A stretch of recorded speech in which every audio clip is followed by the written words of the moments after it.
Hi, in today's tutorial, I'm going to show you how to build a website on Bluehost. So the first thing this we'd like to do, of course, is just go and open whatever browser you're going to use to follow this tutorial steps with. Here in my case, I'm actually using Brave. But of course, in your case, you can use any other browser could be possibly working for you. Once you open that browser, make sure to go into this URL section and simply type bluehost.com and hit the enter button, which will actually take you into this page, which is going to be your home screen or your main screen on the Bluehost website. Of course, if you want to log in into your account and if you already have it, simply click as login button at the top right corner.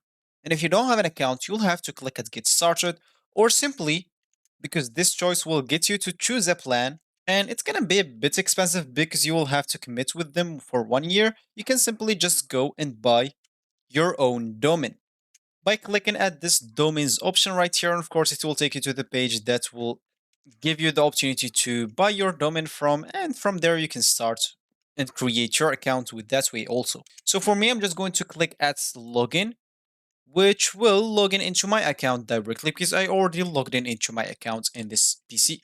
And this is going to be my screen once I logged in into my account. So as we said in the beginning of this tutorial is we would like to show you how to build a website. And of course, if you want to do that, you can simply click on my site here.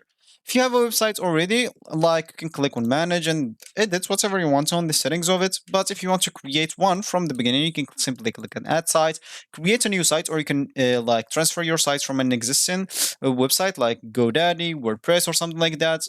So for us, we are going to click at create a new site. Choose the site name. Let's say as an example for me, it's going to be like this.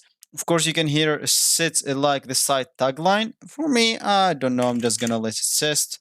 And of course, you can even adjust some of the advanced option if you want. For me, I don't want to, so click on next. As you can see here, that's going to be your domain. You can just enter your directory. You can, of course, get evolve or check in the plugins that you would like to have into your website. Of course, those three are free. So click on next. And let's just wait for this page until it loads. Sorry, I did not choose actually a directory. And of course, once you click on next, you'll have to take, just as you can see, this may take a few minutes to load. So once it's loaded, you will find your website good to go and you will be able to start like editing your templates, your themes, and even plugins and etc. So this will be actually for this tutorial. I hope you like it. Thank you guys for watching and goodbye.